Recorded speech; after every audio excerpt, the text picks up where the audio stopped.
We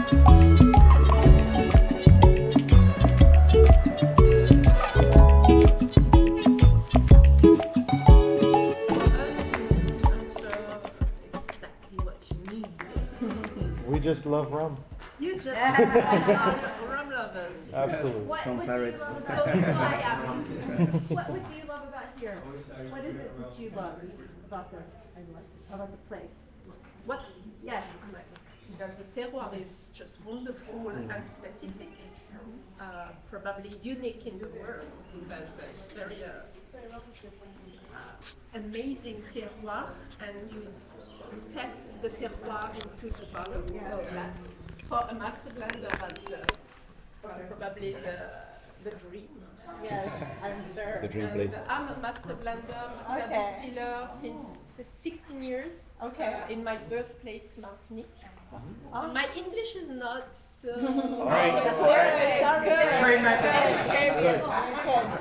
But I do my best. You're doing great. And I work at Depaz after a long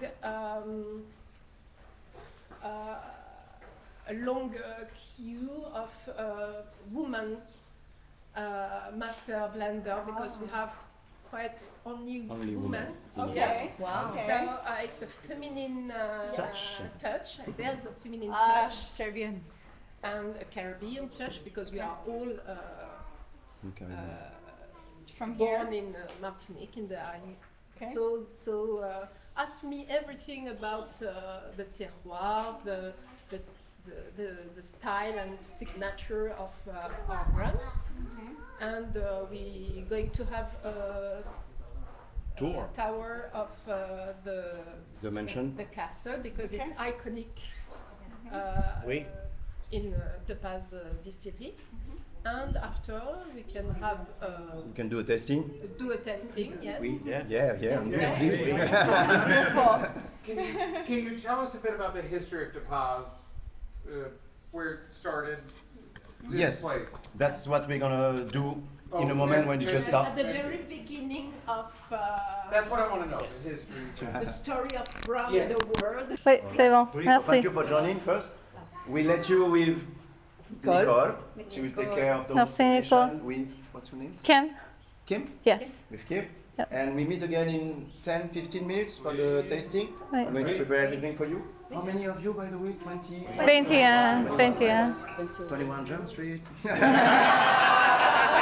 Yeah, you know. Yeah, welcome. She said it in English. There's nothing to translate.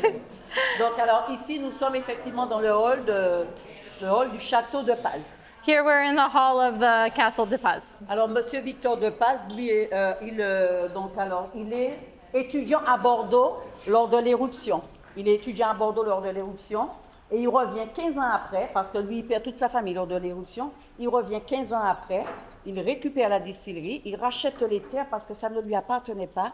Il construit son château, récupère la distillerie et il repart à zéro. So basically, there was an eruption that caused this to be done to the ground, and Mr. Depaz came here and he decided to rebuy the land and make a distillery starting from nothing after an eruption. Okay. Alors la famille décide, au milieu des années 80, de tout vendre. La famille a tout vendu.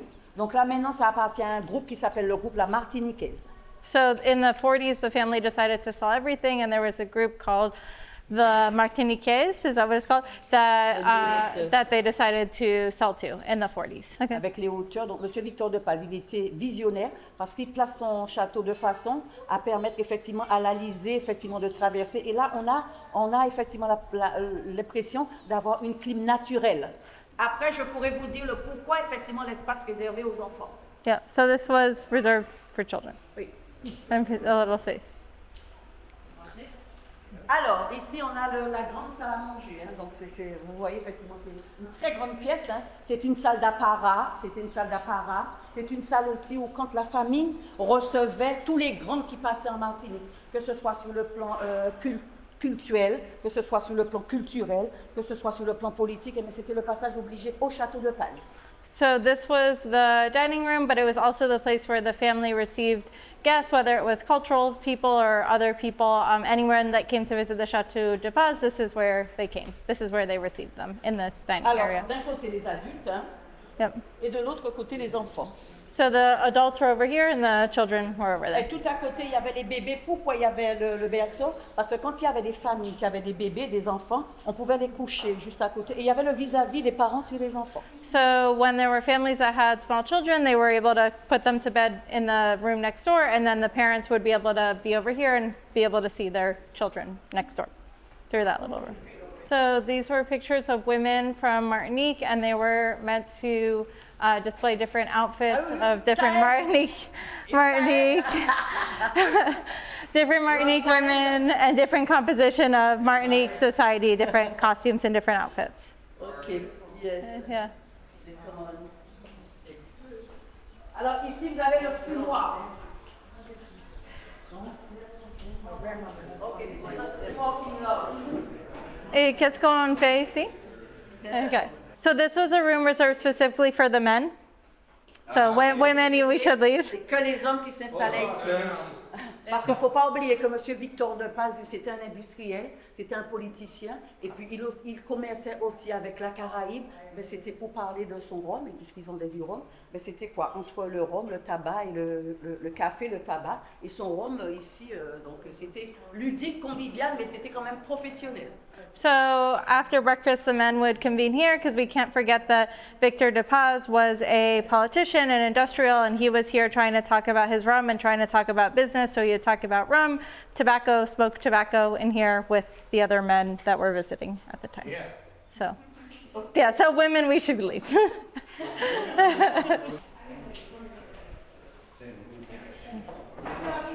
C'était pas pour moi, non? Rosalie.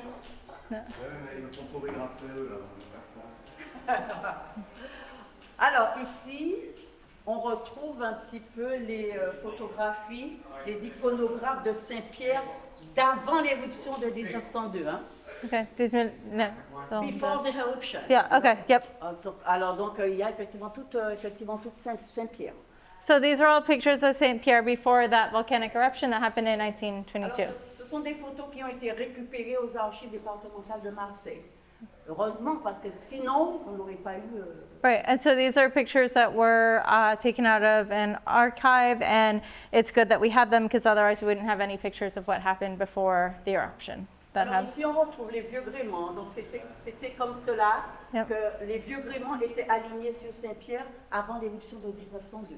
Donc on retrouve un petit peu le paysage de tout Saint-Pierre. Alors ici, on retrouve le bélème. Le bélème, c'est le trois-mâts. Je ne sais pas, peut-être qu'il y en a qui connaissent le bélème. Le bélème, c'est le trois-mâts qui continue, lui, il continue de voguer. Il est devenu bateau-école. Alors ce trois-mâts, il arrive le mercredi après-midi sur Saint-Pierre. Son ancrage est occupé. Il va se mouiller un petit peu plus loin. Et le lendemain, Saint-Pierre n'existait plus.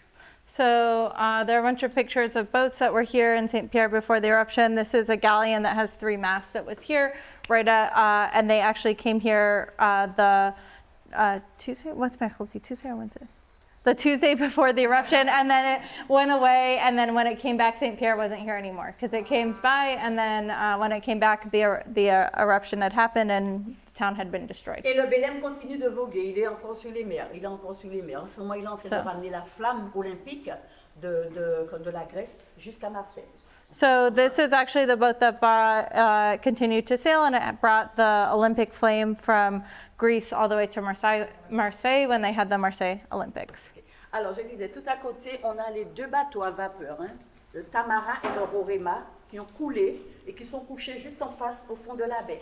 Le Tamarin et le Rorema, qui étaient 2 bateaux à vapeur où on chargeait les fûts de rhum effectivement, sur ces paquebots pour les ramener vers la France. Mais malheureusement, couchés au fond de la baie. So there are 2 boats here that used to bring rum from here to France, but during the eruption, sadly, they were destroyed, and now they're at the bottom of the bay over there. So they sunk during the eruption. C'est une une visite touristique de plongée. Yeah, and people go and scuba dive there for fun to see those wrecks. That Victor Depaz used when he was purchasing plots, so you can see the different plots on here that he used when he was purchasing pieces of the mountain. So you can see they're all like kind of numbered plots. So this was like an original map that he used when trying to figure out what plots of the land to purchase. So yeah. Juste en face, on retrouve encore des photographies de Saint-Pierre, hein, d'avant l'éruption de 1902. On retrouve, parce qu'il ne faut pas oublier que Saint-Pierre était nommé le Petit Paris. C'était la deuxième ville française après Paris. C'était une ville qui était faite de pavés, comme exactement à l'identique à Paris. C'est pour ça que c'était nommé le Petit Paris. Et on avait effectivement cette vie mondaine comme à Paris. So this was more pictures of the town of Saint-Pierre before the eruption, and it was actually the second biggest French city besides Paris at the time. And so they actually had a lot of buildings and paved streets just like Paris. So it was a really modern life like Paris, as far as like the structure of the city and everything else is very similar to Paris, but then, you know, obviously the eruption happened and destroyed all of that. Alors sur Saint-Pierre, on retrouvait la grande cathédrale, Yep. on retrouvait le phare parce que c'était la capitale où il y avait effectivement tous les bateaux, c'était Saint-Pierre, c'était la capitale et après l'éruption, c'est Fort-de-France qui est devenue la capitale. So we had a really big cathedral in St. Pierre. There was also a really big pier and marina area because this St. Pierre was the capital of France, but then after the eruption, Fort-de-France became the capital. Alors juste en face, on retrouve les parents de Monsieur Victor Depaz. Hein. So these are the parents of Victor Depaz. Et ce côté, c'est son épouse quand elle était jeune. So it was either called the boudoir or la salle de jeu, which jeu means toy, so the salle of kind of where women kind of hung out compared to Donc ici, men. les femmes s'adonnaient un petit peu au jeu, à la couture. Donc effectivement, ils s'adonnaient effectivement. Feuilletaient des catalogues. Madame Depaz, il ne faut pas oublier qu'elle commandait déjà ses meubles, tous les meubles que vous voyez, elle les commandait déjà au BHV. Donc là, on retrouve un petit peu les catalogues de BHV. Donc qu'elle commandait ces meubles et elle les faisait venir par bateau. Là, on est entre 1920 et 1930. De Paris? De Paris, Okay. oui, tout à fait. So Madame Depaz used to buy all her furniture from Paris. So she used to, this is kind of the place where the women would hang out and they would play games or they would shop in catalogs. So they would have catalogs and she would order all her furniture from Paris and it would be shipped over here from Paris. Ben, juste en face, vous voyez effectivement les hauteurs de mur qui donnent l'impression de la clim. On a une fraîcheur, c'était un petit peu volontaire. C'est pour ça qu'il fait ces hauteurs de mur, voilà, pour permettre à la lisée de... You're hot? So this is Mr. Depaz's office. This is where he would work. He had high ceilings. He had all these windows to let in fresh air and the breeze. Alors ici, on retrouve M. Victor Depaz qui reçoit des mains du dernier président de la 4e République, M. René Coty. Il reçoit la médaille d'honneur. So he received a Medal of Honor from the last president of the Republic of France, and that's his medal in his Alors picture. là, ici, on retrouve le dernier courrier qui est parti sur la distillerie, le dernier courrier qui date du 6 mai 1902, qui part sur le domaine, où c'est écrit dessus que les ouvriers refusaient de charger les deux bateaux à vapeur, le Camara et le Roraima. Pourquoi? Parce que le danger était imminent. Saint-Pierre était couvert de cendres, on ne voyait plus rien, mais on était entre deux tours d'élections législatives et le préfet Moutet a refusé d'évacuer la population. Okay. So this is the last letter from Mr. Depaz with the French Republic about the distillery. Right before that eruption that happened, there was a concern that the danger was imminent, and there was a refusal from the French government to evacuate the population, even though there was an imminent danger because they felt like the volcano was very close to erupting, but they did not evacuate the C'est pour people. ça qu'effectivement, on a 28 000 à 30 000 morts, ce qui est quand même important. Combien? 28 000 à 30 000 morts. Okay, so 20 to 30,000 people died as a result of the failure to evacuate the town when the danger of eruption was imminent. Ouais, parce qu'on était tout simplement entre les deux tours d'élections législatives et le préfet a refusé que les habitants quittent la ville. Yeah, so there was a refusal to let the occupants here evacuate, even with the imminent danger of eruption back in 1902, right before the eruption happened. So that's what this letter is talking about, the refusal to let the people here evacuate. Alors, je disais effectivement, quand il y avait le passage obligé de la Jeanne d'Arc en Martinique, hein, les deux bateaux, comment ça s'appelle, de la marine française. Depaz survive? Monsieur Depaz a vu après l'éruption et il est mort dans Monsieur Depaz, non, Monsieur Depaz, lui, il échappe à l'éruption. Il n'est pas présent lors de l'éruption. Il est à Bordeaux. Il est jeune étudiant à Bordeaux. Mais il revient après, il rachète les terres, il récupère la distillerie, construit son château et il repart à zéro. Okay, so what happened is Mr. Bordeaux, at the time of the eruption, he was a young student living in Bordeaux, and he came here after the eruption and rebought all the land and then built the distillery after the eruption happened. So it was completely demolished, and he came in and rebuilt it. So the idea is to let you enjoy some white rum to represent the terroir, where we are, explanation, you get all the aromas from Saint-Pierre, from the volcanic soil. And yeah, and this one is kind of a sipping white rum. Yes. It's not like a classic one, it's a sipping one you can enjoy just on its own. This Perfect. is the soul of Pouppeville terroir. So let's start with the beginning, and after you will follow for each rums you will Merci beaucoup. receive this flavor specific from the terroir, which is very Want some too, right? Yes. Oui. Do you want some? ABV, No. 45. Yeah, 90 proof. Equally ABV of the past. Can I see the bottle? Yes, oh, I just put it here. And this I will one read is, it to you. yes, cuvée de la montagne, dans le chef. Okay, the nose is very mineral, Come closer to get your glasses. pink, floral. Delicious. Yes. Minerality is very the elegance. Your elegance. But it's very sweet, Yeah. very floral. Floral, yeah. Flowers. I think it's sweet. No, it's It's sweet. not sweet on the Very sweet on the nose. That's the age rum in the rum. You can single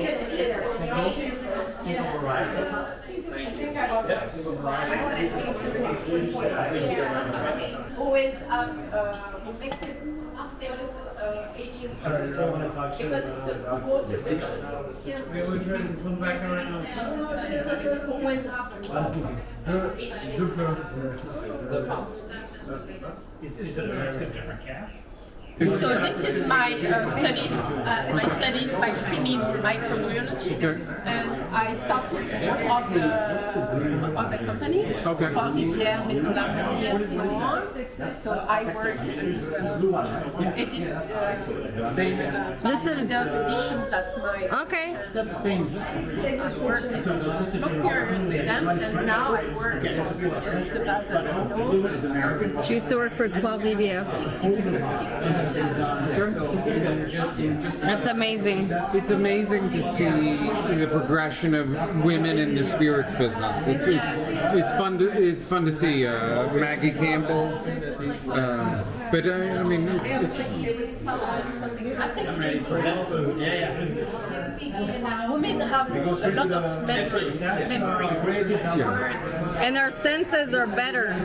because we always cooking babies or seeds, so we are very accustomed to use those. But your approach is chef's kiss.